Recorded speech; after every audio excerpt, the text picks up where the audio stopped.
Ikhlas Hati Channel. Ikhlas mencari ilmu agama, ikhlas dalam beribadah. Semoga mendapat ridho dan rahmat dari Allah Subhanahu wa Ta'ala. Amin ya Rabbal Alamin. Alhamdulillahirabbil alamin. Wassalatu wassalamu ala asyrafil anbiya'i wal mursalin wa ala alihi wa ashabihi ajma'in. Raditu billahi rabba wa bil islami dinan wa bi Muhammadin nabiyya wa rasulah. Ishrah li sadri wa yassir li amri wahlul 'uqdatam min lisani yafqahu qawli. Allahumma ij'al jam'ana hadza jam'an marhuma wa tafarruqana min ba'dihi tafarruqan ma'suma. Kaum muslimin dan muslimat sidang jamaah maghrib menjelang isya yang dirahmati Allah. Kita lanjutkan kajian kita pada surah At-Tahrim ayat 5. Jadi pada pertemuan yang lalu, ini sebenarnya ayat 5 ini adalah lanjutan ayat 4 itu. Setelah itu ayat 6 itu sudah lain lagi nanti ya. Jadi ayat 5 ini masih erat kaitannya dengan Hafsah, istri Rasulullah SAW. Jadi kita ulang sedikit cerita yang lalu itu. Rasulullah mengatakan kepada Hafsah, kalau Rasul itu tadi lama-lama di rumah Zainab ya, di rumah Zainab.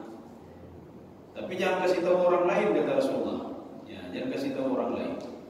Rupanya Hafsah memberitahukan kepada Aisyah, anaknya Abu Bakar radhiyallahu anhu. Waktu itu Rasulullah diberitahukan oleh Allah kalau Hafsah sudah memberitahukan kepada Aisyah.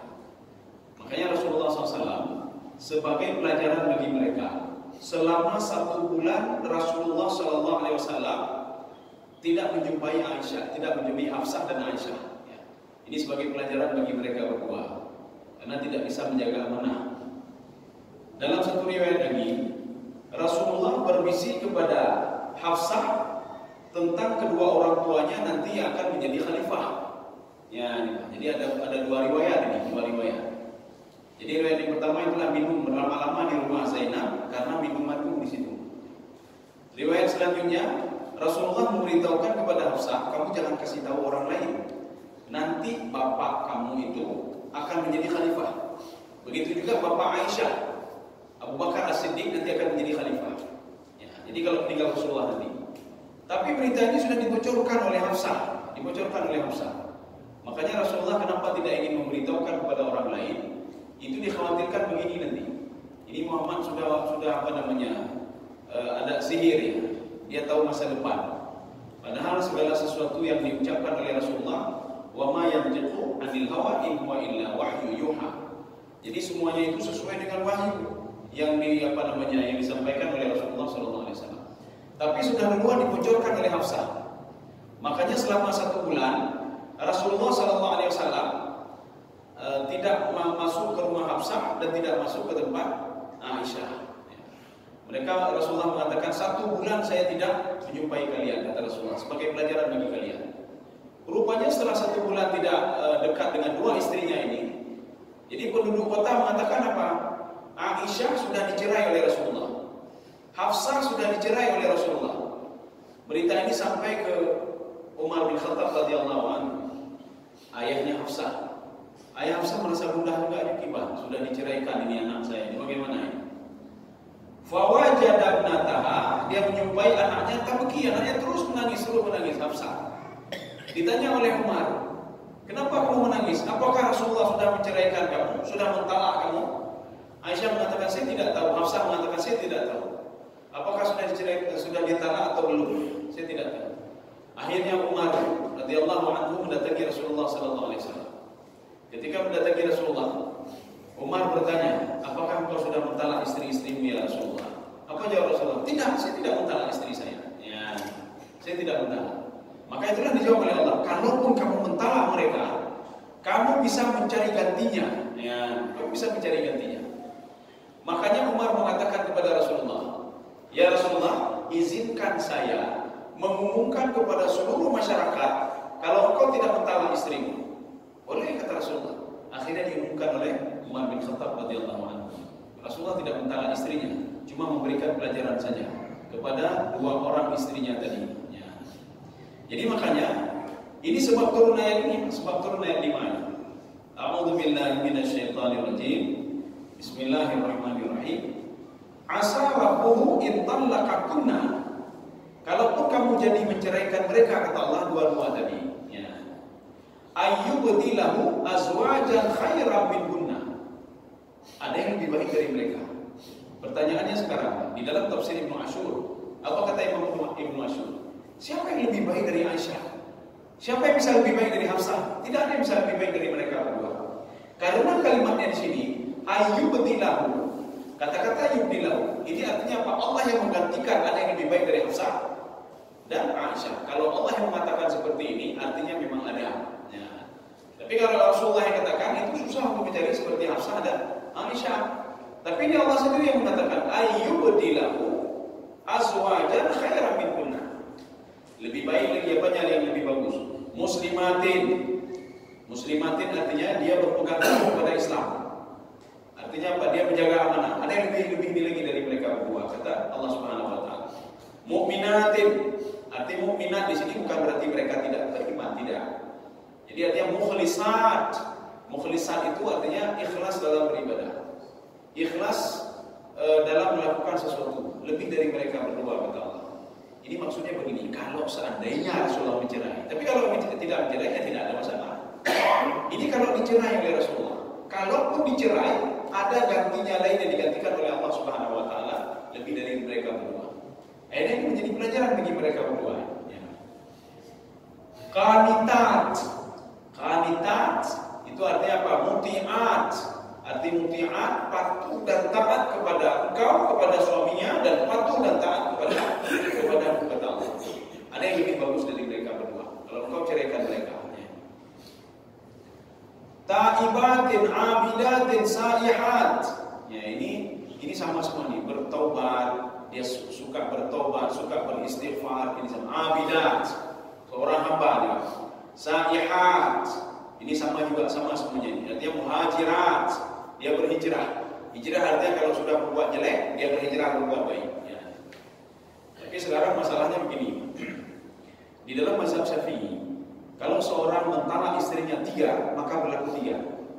Jadi dia talak, saya talak kamu, talak 3 sekali ucap. Dalam mazhab Syafi'i, talak 3 itu berlaku 3, tidak berlaku 1. Ya. Tapi herannya kita di dalam kompilasi hukum Islam. Jadi makanya ada beberapa 3 tahun yang lalu, ketika datang Hakim Agung dari Jakarta, ketika itu kami menanyakan kepada beliau, bagaimana masalah kompilasi hukum Islam yang di dalam mahkamah syariah itu, kalau talak 3 berlaku 1. Ya. Itu dalilnya dari mana ini? Landasannya dari mana?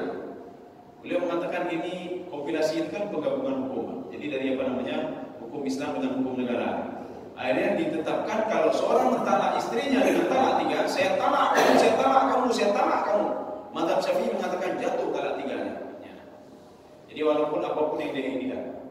Karena ada beberapa hari yang lalu ada yang minta tausiah dari kami. Ya. Jadi ada seseorang, dia mendatangi kami itu mengatakan saya sudah mentalak istri saya 3. Apakah berlaku mazhab Syafi'i?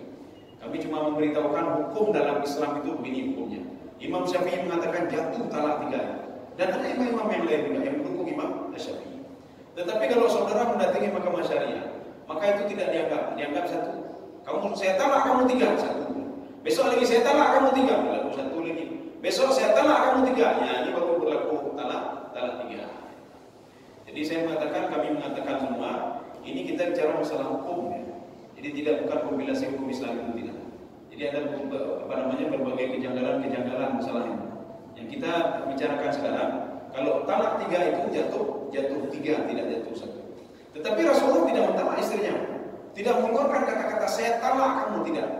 Cuma tidak sebagai pelajaran saja.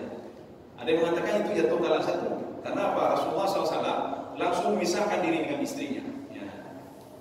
Makanya dalam hukum talak itu, tapi Tapi ini bukan masalah fikih, itu beda yang kita talak ini. Ini bukan masalah fikih, kita ngomong masalah tafsir ya, masalah tafsir. Seorang suami yang mentalak istrinya 1 dan 2, kecuali talak 3 ya, talak 3 5. Ketika dia mentalak 1, talak 2, istrinya tidak boleh main di luar, harus di dalam rumah juga. Ya, di dalam rumah. Ya udah jawab dia kata talak 1 istri, gede, balik dia kena. Iya. Padahal talak 1 itu istri masih di dalam kontrolan suaminya. Sisa. Ya. Begitu juga talak 2, masih dalam kontrolan suaminya. Dia tidak boleh berbuat macam-macam. Maka tak boleh keluar. Maka banyak orang yang sudah ditalak 1 yang lebih luar levelnya, dituluh nalala lagi. Jadi makanya setelah dia pergi, kita kemana-mana dia pergi. Itu bukan urusan suami saya, tidak.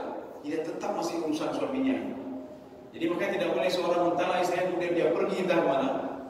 Ketika itu saya tanya, mana istri saudara? Ini itu mau ini kalau talak perlu talak. Masih ditanggung jawab saudara. Ya. Maka Rasulullah tidak mengeluarkan kata-kata talak di sini. Ya. Jadi makanya nanti akan saya gantikan kata Allah, kalaupun itu jadi kamu ceraikan, thayyibati wa abkara. Jadi yang bagus, yang lebih baik. Sekarang kita lanjut ayat 6. A'udzu billahi minasyaitonir rajim. Bismillahirrahmanirrahim. Sebagian mengatakan begini nanti. Ini apa hubungan ayat 6 dengan ayat 5? Ayat 6 ini menyuruh kita untuk menjaga diri dan keluarga dari api neraka. Apa bedanya dengan ayat 5? Ya. A'udzu billahi minasyaitonir rajim. Bismillahirrahmanirrahim. Ya ayyuhalladzina amanu qu anfusakum wa ahlikum nara. Ini apa hubungannya?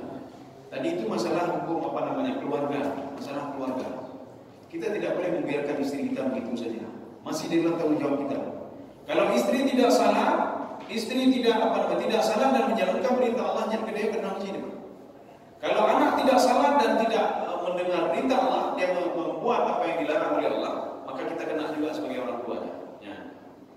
Jadi makanya ini hubungannya. Jadi hubungannya apa? Tadi itu masalah talak, masalah hubungan dengan keluarga. Ini masih hubungan dengan keluarga juga. Qu anfusakum wa ahlikum nar. Apa dimaksudkan qu anfusakum di sini? Di dalam tafsir Ibnu Abbas, karena kalau di dalam tafsir Jalalain dan Sawi, apa kata beliau? Bil hamli ala ta'atillah. Qu anfusakum itu maksudnya apa? Taat pada Allah, itu qu anfusakum. Maka ketika diajak oleh Allah untuk berpuasa, tapi taat saja, ya taat saja. Tapi dalam tafsir Ibnu Abbas, apa kata beliau? Intihaul ma'asi wa fi'lu at-ta'at wal khairat. Ini kata Ibnu Abbas.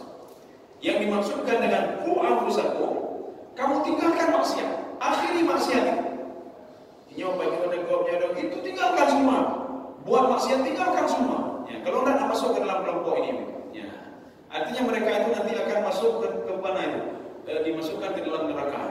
Yang di situ ada malaikat khilatul syidad. Ya. Jadi makanya qu anfusakum, qu itu maknanya intihabul ma'asi. Jadi maksiat itu sudah kita tutup. Ya, ini kalau istilah Imam Al-Qurtubi ya.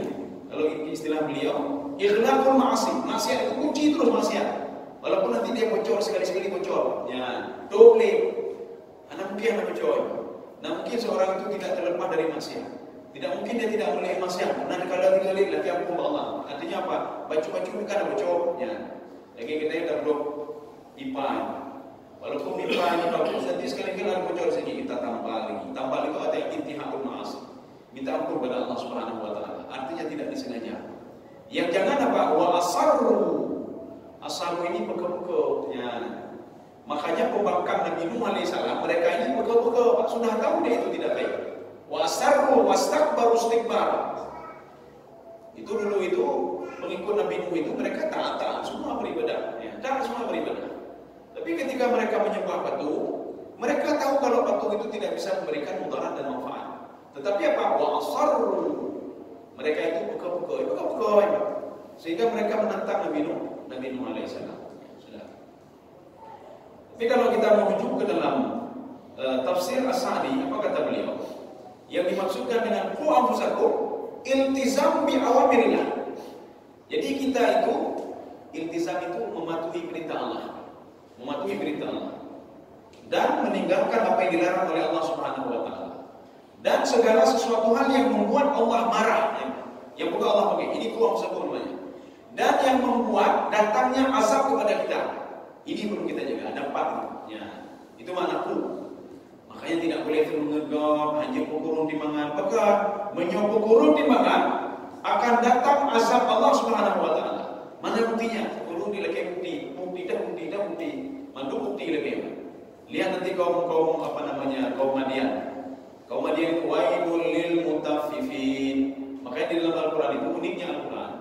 Allah mengatakan kepada Nabi Muhammad, wahai Muhammad, sampaikanlah kepada umatmu azab-azab yang terjadi masa lalu. Kalau seandainya umatmu berbuat juga seperti itu, azab itu akan terulang kembali. Ya. Jadi kita perlu lihat nanti, kenapa kaum Madian itu diazab oleh Allah dengan gempa? Kenapa? Mereka mengulangi timbangan, mereka sudah curang satu sama lainnya, mereka menzalimi satu sama lainnya. Maka diberikan peringatan oleh Allah di gempa. Bedanya gempa dulu sama sekarang. Kalau gempa dulu itu sekali hentakan habis semua yang berbuat maksiat, habis dulu. Ya. Jadi makanya akibat doa Rasulullah berdoa kepada Allah, Rabbana la tu'akhidna in nasina aw akhtana. Ya Allah, jangan azab kami dulu ya Allah, sebagaimana Kau azab kaum terdahulu ya Allah. Perhatikan dalam Al-Quran, sekali dia azab tak main-main. Kaum Nuh itu yang membakar itu semua habis. Yang tinggal cuma 83 orang. Kaum Ad habis semua, tidak ada yang selamat. Satu orang pun tidak ada yang selamat. Kaum Samud, satu orang pun tidak ada selamat. Walaupun ada satu tafsir mengatakan ada seorang perempuan kharajat, dia sempat keluar dari kampung itu. Tetapi setelah itu dia menceritakan kejadian itu kepada orang lain. Setelah itu dia mati di luar dalam keadaan kafir juga. Ya, artinya dia mati juga. Tidak ada yang selamat ketika diazab oleh Allah Subhanahu wa taala. Kaum muslimin sedang jemaah di rahmati Allah. Jadi ini makna ku anfusakum. Versi siapa ini? Versi Imam As-Sa'di. Kemudian kalau kita lihat di dalam tafsir Al-Qurtubi, apa makna ku anfusakum? Jadi ku anfusakum kata beliau begini. Kalau ku itu, ku anfusakum, jagalah dirimu. Jagalah dirimu bagaimana? Kita salat, beribadah, berpuasa, bi'af'alikum. Jadi perbuatan-perbuatan kita jaga. Baik lagi, jangan keluar dari yang sudah digarisbawahi oleh Allah Subhanahu wa taala. Kalau keluar namanya apa? Fasik namanya. Baiknya guru fasik. Orang fasik itu maka dalam Al-Qur'an innal fasiqin wal munafiqun. Dia orang munafik. Orang munafik itu adalah orang fasik. Kalau dalam tafsir Al-Baydawi apa kata beliau? Al-khuruju an haddil iman. Dia sudah keluar dari batasan iman. Itu fasik namanya. Ya. Ini makna ku anfusakum, jagalah dirimu supaya tidak fasik. Jagalah dirimu untuk terus patuh dan taat kepada Allah Subhanahu wa taala.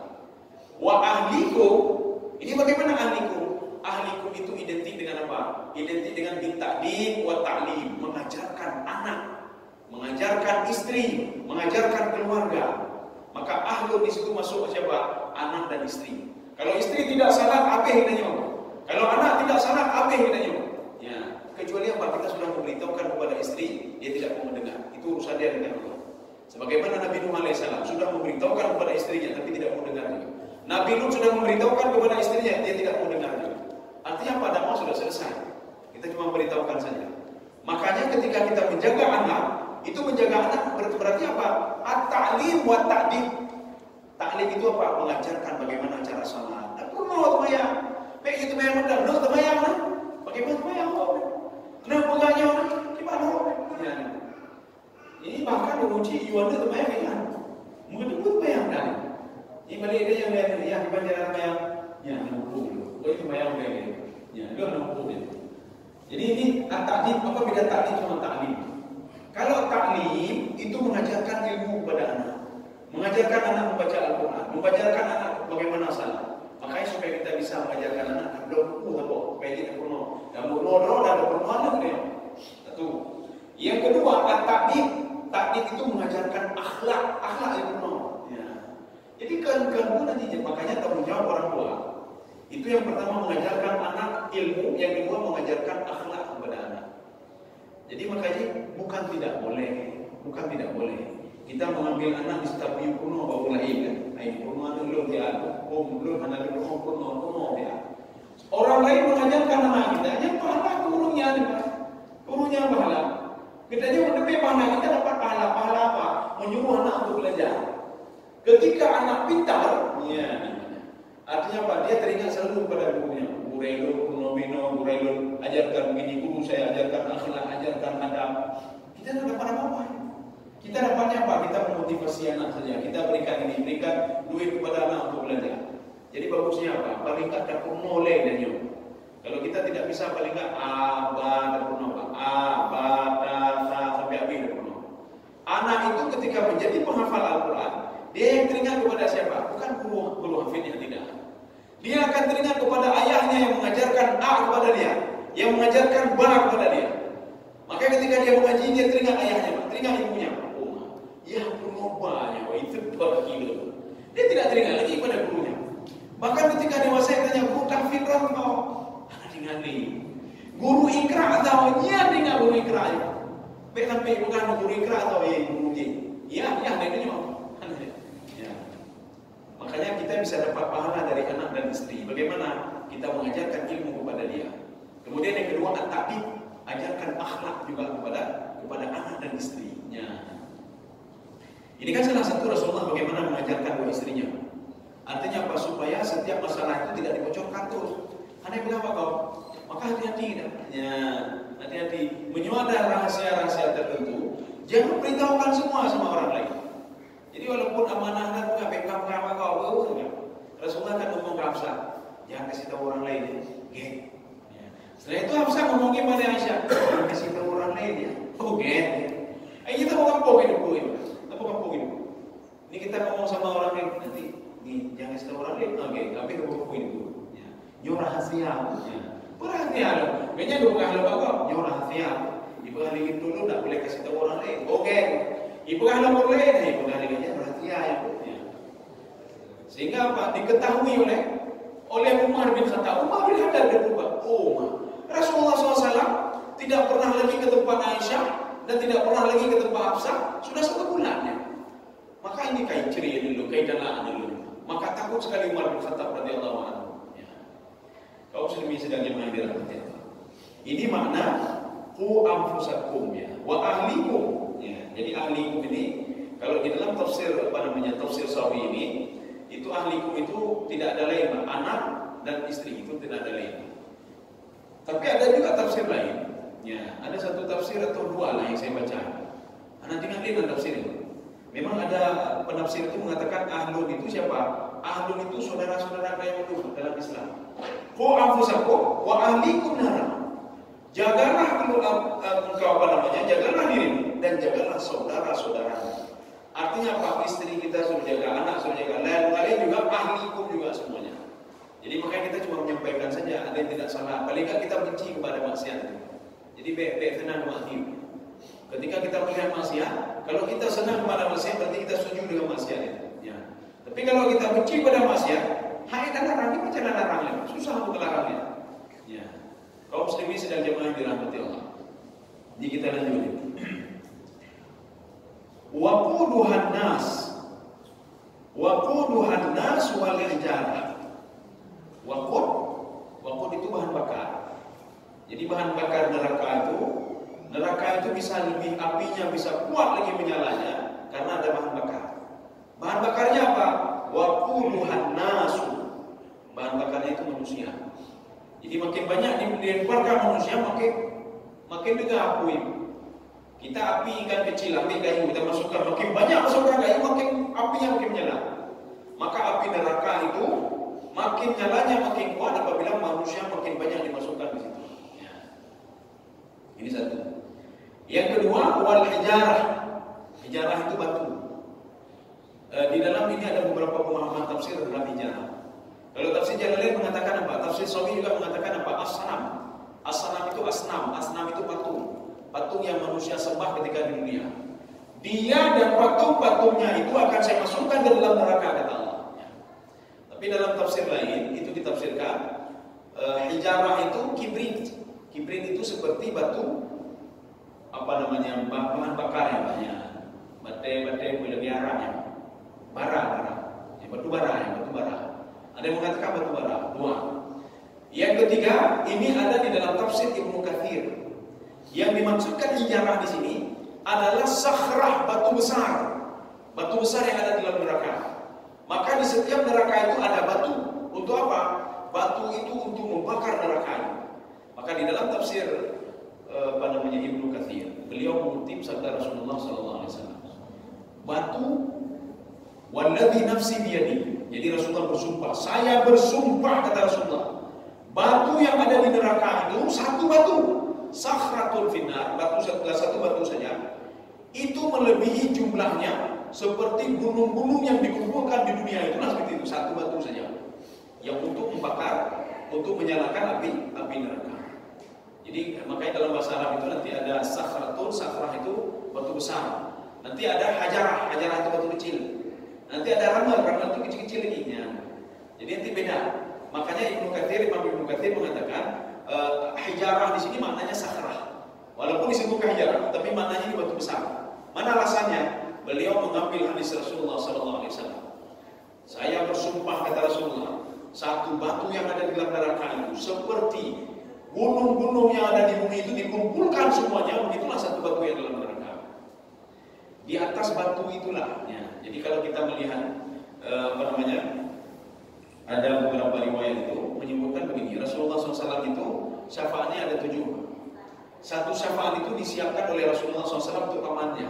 Pamannya yang mana ini? Pamannya Abu Talib.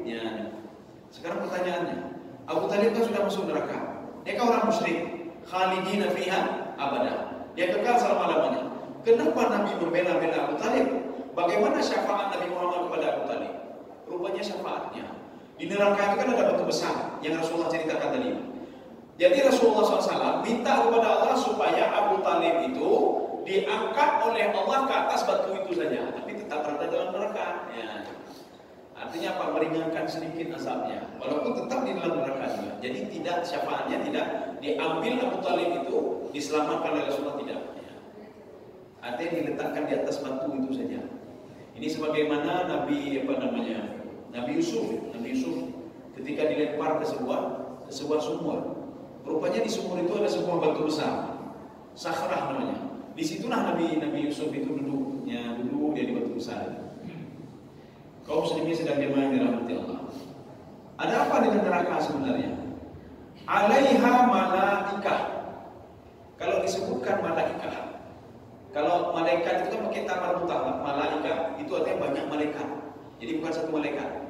Jadi dalam tafsir Jalalain beliau mengatakan al malaika tusamma bi az-zabaniyah. Jadi malaikat itu dinamakan dengan malaikat zabaniyah. Zabaniyah ini apa sebenarnya? Zabaniyah adalah sebuah istilah orang Arab.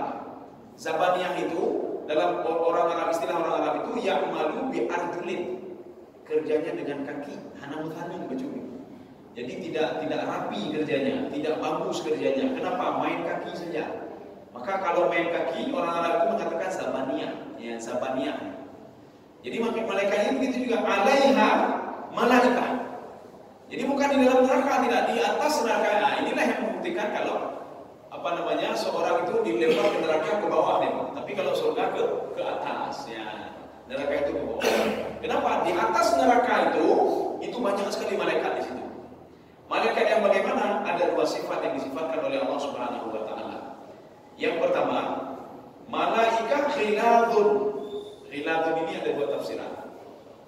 Dalam tafsir Jalalain dan tafsir Sawi, ghiladul qalbi, hatinya keras. Kenapa hatinya keras? Malaikat ini diciptakan oleh Allah Subhanahu wa taala, tidak ada rahmat sedikit pun dalam hatinya. Rahmatnya hana. Jadi bingkai tapi. Jadi makanya menyonau bingkai tapi hanya berbeda dengan zabaniyah. Jadi artinya apa? Dia tidak ada hananya baca bir. Hana aja yang baca hati.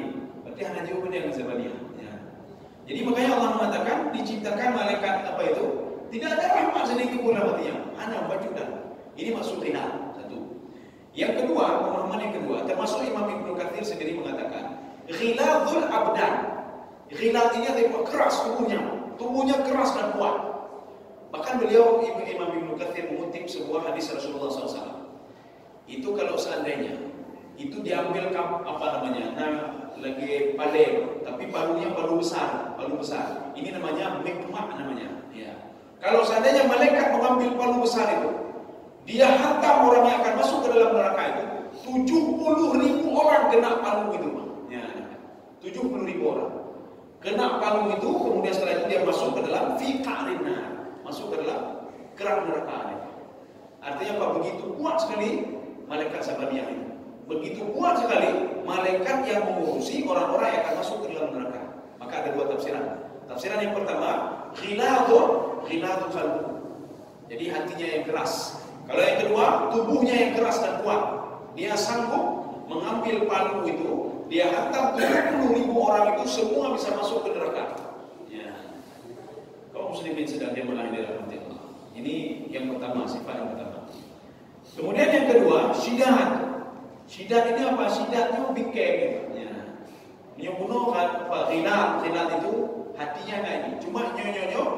Syidat ini bikeng. Al-batas ini apa? Dia memaksa. Jadi sifat dia memaksa saya, guna saja ini malaikat ini. Ya. Jadi ada dua sifat malaikat ini. Ini dijelaskan lagi oleh Allah. La ya'sunallaha ma amara. Mereka tidak pernah berbuat maksiat kepada Allah. Apapun yang diperintahkan oleh Allah akan mereka lakukan. Ya. Tidak berbuat maksiat. Jadi maksud maksiat begini. Kita ini apabila sudah digarisbawahi oleh Allah begini. Kalau kita keluar dari itu sudah buat maksiat namanya. Ketika kita kita abaikan ibadah salat, berarti sudah buat maksiat kita di situ. Azan terus, berarti sudah buat maksiat. Kita sudah keluar dari jalur. Ketika kita menzalimi orang lain, kita sudah keluar dari jalur. Kita sudah berbuat maksiat. Ketika kita mencurangi orang lain, kita makan haram, kita sudah keluar dari jalur. Kenapa keluar dari jalur? Karena Allah mengatakan jangan makan haram, jangan zalimi orang, jangan buat ini, jangan buat itu. Kita keluar dari jalur. Ketika Allah mengatakan jangan dekati maksiat, tapi kita keluar dari jalur, itu asi namanya. Ya. Karena fase ini ada dua. Yang pertama fase kafir namanya. Yang kedua fase asi namanya.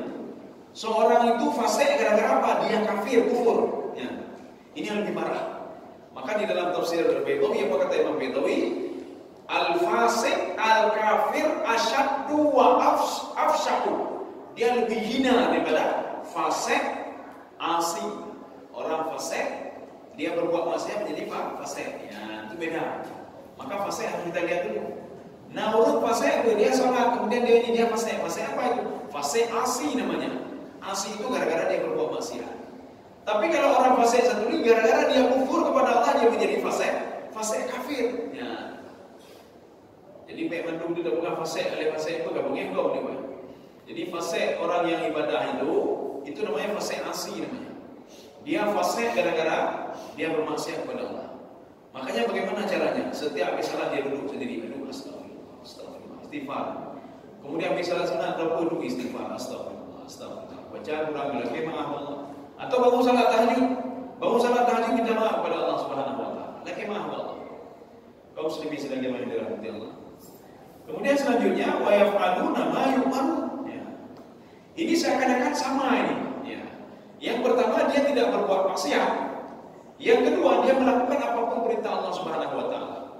Di dalam tafsir Sawi, Imam Sawi mengatakan begini, hadza ta'kid li'annahu tikrar. Ini takkid, arti takkid apa? Kalian apa tidak percaya juga? Benar deh, tidak percaya. Kalau malaikat itu dia tidak pernah bermaksiat kepadaku. Ketika saya katakan azab dia mendengar perintahku. Apa tidak percaya juga? Maka ditegaskan oleh Allah Subhanahu wa taala, wa yaf'aluna ma yu'marun. Ya. Walaupun nanti menurut Imam Ibnu Asyur ya, kita boleh pegang pendapat beliau dan tidak pegang pun tidak ada masalah. Kenapa ada apa dengan Ibnu Asyur? Ada apa dengan tafsir Al-Kasyaf Imam Zamakhsyari ini? Dalam tafsir Al-Kasyaf, dalam tafsir Ibnu Asyur, ada apa dengan tafsir mereka? Karena mereka itu melakukan pendekatan, menafsirkan Al-Quran, melakukan pendekatan bahasa. Menurut mereka, ini tidak sama ini. La ya'sunallah maksudnya apa? Dia itu debat, tidak keluar dari koridornya. Ya, ini maknanya. Ini kata Imam Zamakhsyari. Secara bahasa itu maknanya. Seperti orang salat, ibadah, salat, dia berarti dia patuh pada Allah. Ya, dia tidak berbuat maksiat. Beda dengan kalimat selanjutnya. Wa yaf'aluna ma yu'marun. Setelah itu apa? Dia tidak keluar jalur, dia mematuhi juga perintah Allah Subhanahu wa taala. Kita bisa berpegang kepada Imam Zamakhsyari dan kita tidak bisa berpegang pun tidak ada masalah. Penafsir itu kan banyak memberikan beberapa alternatif kepada kita. Penafsir yang ini tafsir Sawi itu taukid maknanya sama. Tapi kalau kita cerna dua-dua sama saja, dua-dua itu sama, cuma beda pemahaman saja. Jadi walaupun beda pemahaman, Imam Zamakhsyari tidak pernah menyalahkan ini. Oh ini menanggi nyabina penafsir yang nampak tidak. Ya, katanya itu yang kan dulu. Katanya kan keilmuan sudah ulama. Mereka itu banyak ilmunya. Karena seorang penafsir itu bukan hanya menafsirkan Al-Quran, tidak seperti Imam Zamakhsyari, seperti Ibnu Abbas dan lain sebagainya. Mereka juga memahami ilmu fikih. Mereka memahami ilmu bahasa, mereka memahami asbabun nuzul, mereka juga memahami asbabul wurud, hadis yang ada di dalam itu. Mereka juga memahami bahasa-bahasanya, mereka juga memahami uslub-uslubnya, mereka juga memahami balaghah. Ya, jadi tidak sembarangan apa penafsir maka mereka tidak sembarangan mereka itu menyalahkan orang lain. Ini adab namanya, Pak. Adab menuntut ilmu, akhlak namanya. Maka kalau seandainya ada seperti itu, maka muncullah ulama-ulama yang tidak berakhlak, ada adabnya, ada adab. Maka kita mengharapkan muncullah ulama-ulama yang punya adab, punya akhlak, menghargai orang lain, ya, santun ketika dia mengajak orang lain, memahami pendapat orang lain, menghargai pendapat orang lain.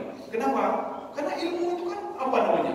Ilmu itu tidak kaku, Pak. Ilmu tidak kaku. Ya, jadi ilmu itu luas sekali. Ilmu Allah itu luas sekali. Ya. Jadi saya rasa cukup sekian. Ini ada waktu kira-kira berapa? 7 atau 8 menit lagi. Kita mulai dialog. Mungkin ada yang ingin bertanya, kami persilakan. Insyaallah kalau namanya lanjut ayat 7 yang pertemuan selanjutnya. Ada pertanyaan? Ustaz. Oh ya. Terima kasih. Assalamualaikum warahmatullahi wabarakatuh. Waalaikumsalam. Itu yang tadi yang waktu Rasulullah marah sama istrinya itu. Kenapa Allah tuh ikut juga setuju dengan kalaupun sampai dicerai gitu. Iya, iya. Berarti memang kesalahannya tuh besar gitu maksudnya. Iya. Kesalahannya besar. Kesalahannya apa? Memang simpel ya. Kesalahannya simpel. Artinya ini kan tidak menjaga amanah namanya. Tidak menjaga amanah. Yang pertama. Yang kedua, gara-gara Hafsah tidak menjaga amanah, Hafsah memberitahukan kepada Aisyah. Setelah itu berita ini menyebar semua. Semua orang tahu. Ya. Maka dalam satu riwayat lagi itu disebutkan apa? Rasulullah memanggil Hafsah. Memanggil Hafsah, nanti ayahmu Umar bin Khattab akan menjadi khalifah. Itu juga akan menjadi khalifah. Ada yang mengatakan demikian. Kemudian berita ini disebarkan semua. Makanya memunculkan pikiran macam-macam sama orang lain. Nabi Muhammad penyihir, Nabi Muhammad itu sihir itu dia seorang dukun itu, dia tahu masa depan ya, macam-macam. Jadi makanya Rasulullah SAW diberitahukan oleh Allah, ya Muhammad, istri kamu tidak amanah, Hafsah tidak amanah. Dia sudah memberitahukan kepada orang lain. Akhirnya Rasulullah memanggil Hafsah, kamu sudah memberitahukan ini. Hafsah bertanya, dari mana kau tahu ya Rasulullah? Allah lah yang mengajarkan saya semuanya. Ya. Jadi ketika itu apa sebagai pelajarannya? Akhirnya dipisahkan saja istrinya selama 1 bulan. Maka ketika itu Allah mengatakan, kamu mau tak kamu ceraikan? Kalau kamu mau ceraikan, saya gantikan dengan yang lebih baik daripada itu. Ya. Artinya makanya kalau seorang istri patuh kepada suaminya, ya, artinya kan pintu surga kan ada di situ. Nyampe sampai suaminya dan mayat. Ya. Artinya tak patuh nih. Bagaimana mau patuh pada suami saja tidak salah. Suaminya dan mayat. Aneh pun tidak mengajarkan istrinya. Ya. Mungkin ada yang lain. Ya. Fasik. Ya. Fasik ada 2. Fasik kafir atau fasik? Fasik asi itu artinya orang berbuat maksiat. Orang berbuat maksiat. Kita nyonya dah tepi dari ino. Tak pun kau dah nyonya kamu lain. Atau kita ini khibah orang lain. Atau kita dengki sama orang yang setelah keluar dari sini. Atau kita melihat maksiat. Kalau mati dalam posisi itu kita sudah fase asi namanya. Tapi fase asi itu tidak seberat fase kafir. Fase kafir itu lebih dahsyat kata Imam Al-Baydawi. Wa huwa asyaddu wa aqbahu wa afshahu. Ya. Afshahu itu lebih hina. Ini dalam surah Sajadah wa amman ladzina fasaqu fa ma'wahum kafir kan. Ya. Jadi orang ini itu kafir, fase kafir. Ya, fase kafir ya. Berada di lembaga. Iya. Ya pakai kafir. Jadi makanya kita ini binajib. Jadi kita ini memang Rasulullah menganjurkan begini, beristighfarlah kamu kepada Allah. Rasulullah mengatakan, saya itu tidak ada hari kecuali saya beristighfar kepada Allah. Saya bertobat. Kata-kata tobat Rasulullah, ana atubu ilallah, bukan bertobat dari dosa besar, tidak. Jadi maksud hadis Rasulullah itu ana atubu fil yaum. Saya satu hari itu bertobat 70 marrah, sampai 70 kali. Mana 70 apa? Itu minimal 70. Bisa saja Rasulullah ratusan, ribuan kali beristighfar. Bagaimana istighfarnya Rasulullah? Astagfirullahaladzim, astagfirullah. Jadi itu ucapan, ya Allah maafkan saya, maafkan saya. Maka lebih bagus kita tambah lagi dengan doanya Nabi Yunus, la ilaha illa anta subhanaka inni kuntu minadh dhalimin. Lu talim ya Allah, kita akui dosa kita. Ya, kita akui dosa. Kenapa nanti Rasulullah juga akan ngomong seperti itu? Karena mau akui dosa. Makanya Rasulullah istighfar saja, istighfar, astagfirullah. Ya Allah, ampun dulu. Walaupun ada dosa, ampun dulu. Makanya salah satu doa Rasulullah ketika sujud, makanya lama sekali sujud Rasulullah. Allah irfa' ghadabak, ya Allah angkatlah kemarahanmu. Jangan kau marah kepadaku ya Allah. Rasulullah takut walaupun sudah dimaksum ya, maksum masuk ke dalam surga. Tapi Rasulullah ingin mengajarkan umatnya, baik meremeh dosa besar, jangan meremehkan dosa kecil. Dosa kecil itu hari sekali kecil menjadi besar. Jangan remehkan. Seperti tadi kan meremehkan artinya kan biasa kita cerita Pak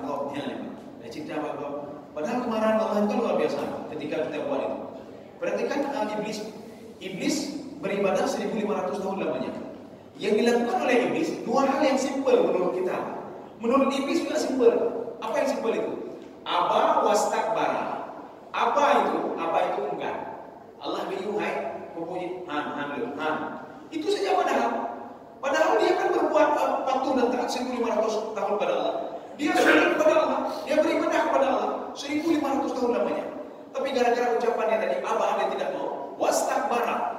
Istakbara itu bukan sombong, beda nih. Makna aslinya, istakbara itu sudah masuk alif sinta, itu artinya minta.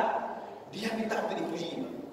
Mana bukti kalau setan iblis itu minta untuk dipuji? Apa kata setan? Khalaqtahu minna, khalaqtani minna wa khalaqtahu min tin. Yang lebih baik kan saya ya Allah. Saya menciptakan dari api, dia dari tanah. Dia belum beribadah lagi. Menyudah pikir saya rakai, mengajib. Dia itu diciptakan dari tanah, dia baru kau ciptakan. Kenapa saya harus patuh pada dia? Dia yang harus patuh pada senior. Yang senior lo yang ada itu. Saya beribadah 1500 tahun lamanya. Makanya ketika Allah mengatakan ditanya kepada iblis, kenapa kamu ikat? Saya tidak ikat kepada Allah. Saya tidak kepada Allah. Itu gara-gara Adam. Yang mengeluarkan saya dari surga adalah Adam, ya bukan iblis. Sedangkan kita mengatakan yang lebih Adam di surga adalah iblis. Iblis bisa juga dia berhujah. Yang mengeluarkan saya dari surga adalah Adam. Saya dulu makmur, saya bersama malaikat yang lain. Saya beribadah dengan malaikat yang lain. Ketika diciptakan Adam, saya dikeluarkan dari surga. Siapa salah? Adam yang salah. Yang diterima Nabi Adam itu adalah Adam. Salah iblis. Yang kodalu, yang kodalu. Punya mana yang kodalu kalau surga? Yang iblis yang kodalu. Akhirnya banyak tidak ada titik temu dua-duanya. Tidak ada titik temu. Yang ingin saya katakan ini, dosanya kecil. Gara-gara dosa kecil itu, kebaikan iblis 1500 tahun lamanya habis semua dihapus oleh Allah. Hana yubli. Kita jangan sampai begitu. Jangan sampai kita beribadah sudah puluhan tahun, 20 dan sembahyang tahajud, dan baca Al-Quran, tapi gara-gara kita tidak patuh kepada Allah, itu dianggap habis semua. Ya, baik habis seperti ini. Makanya kita terus berdoa kepada Allah. Ya Allah, matikan saya dalam keadaan husnul khatimah. Ya, husnul khatimah. Makanya jangan bangga dengan amal ibadah ini. Bangga. Dan bukan kau malu kafir dengan ibadah lu. Menyamati dengan surga. Hanya menjamin ibadah dia. Nah, menjamin. Makanya Allah melihat yang terakhirnya bagaimana dia. Kenapa yang terakhir? Karena yang terakhir ini adalah gambaran dari amal ibadah yang dilakukan selama ini. Iblis itu beribadah 1500 tahun lamanya. Tetapi ketika terakhirnya apa? Dia membangkang kepada Allah. Artinya apa? Selama ini ibadah dia itu tidak benar berarti. Hasilnya apa? Dia membangkang kepada Allah. Jadi jangan sampai seperti itu kita. Jadi ada kata haji, kata jauh umrah, tapi benar aja. Artinya apa? Ibadah kita itu ada gunanya. Tidak ada guna. Hasil akhirnya apa? Mendadak menagok, mendadak ada gok, mendadak baju harum.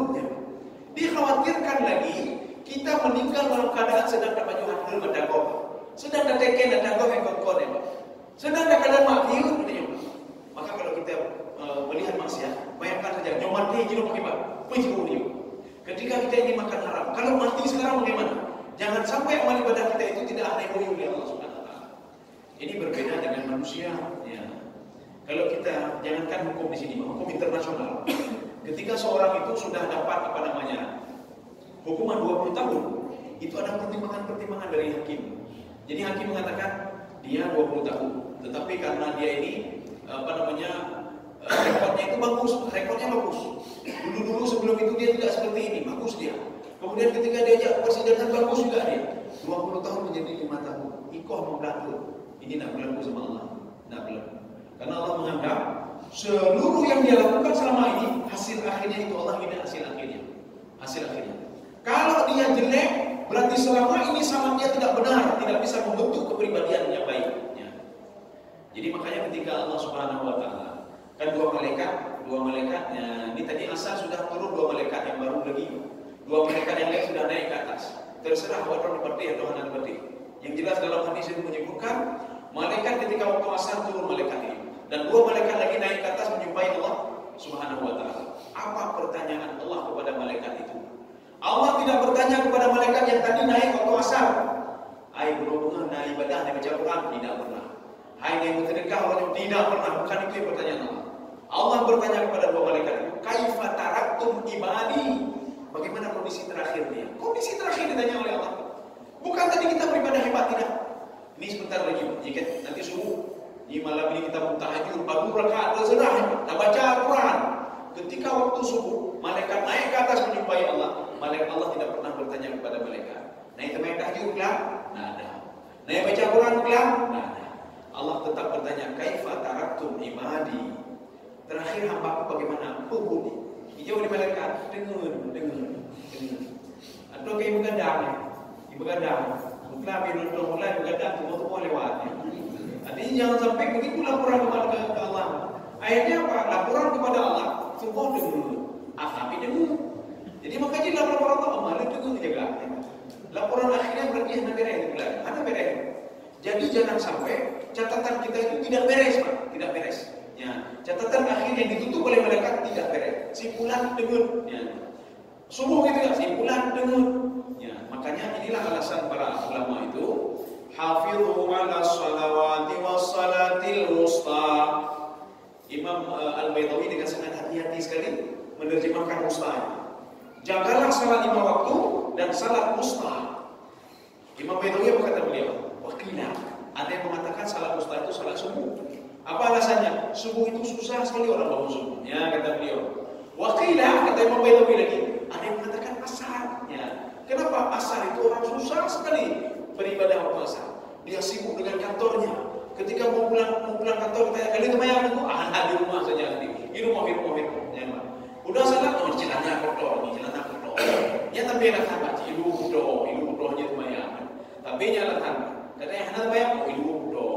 Ya itu alasan yang sudah viral. Bahwa ada ilu bodoh. Jadi penjati temayang itu di rumah. Ketika sampai di rumah, kali temayang artinya banyak menarikkan waktu mustahil. Wakilah, kemudian kata Imam Al-Baitawi lagi, ada juga yang mengatakan apa? Asar maghrib, karena banyak orang yang lain juga salat maghrib. Ada yang mengatakan isya, maka semua salat disebutkan oleh Imam Al-Baitawi. Kemungkinan bisa ini, bisa. Kenapa? Semua salat itu orang berat sekali untuk melakukannya. Tapi dalam tafsir Ibnu Abbas, beliau mengatakan itu adalah salat subuh. Ya. Ada juga yang tamil ayat guna asar, subuh dan asar. 2 waktu ini orang lalai dalam beribadah. Menyembah maghrib burung sudah terobsesi dengan orang lain. Main janji biar mau lain. Makanya gede-gede ketika maghrib belum pun, walaupun tidak lembut. Ya. Maka kadang kalau orang lain biar mau lain. Burung antara maghrib ini belum lembut. Ya. Orang dalam ni dulu. Yang pas dekat ada bergempar dia. Bergempar dia apa yang lebih penuh dia. Baru dia penuh. Ya. Yang penuh masing-masing. Ya. Jadi artinya apa? Hanai lawan li. Menyom-nyom ya. Burung maya pun tak tapi. Menyom dahulu muazin ya. Yang burung ni pokoknya. Jadi makanya kalau seandainya lagi jam kan. Ya. Makanya ketika tsunami itu ada gempa susulan, ledak gempa susulan, lebih penuh lah masjid. Kenapa? Ledak susulan. Makanya gempa susulan itu sebagai pengganti muazin. Iatan ketika di gempa penuh lebar dulu. Yang lebih ada gempa susulan ya, nak punya ya. Kau sedikit sedang gimana dalam hati. Saya rasa cukup sekian. Tapi bagi saya sendiri dan jemaah sekalian. Subhanallah wa bihamdika, asyhadu an la ilaha illa anta, astaghfiruka wa atubu ilaik. Assalamualaikum.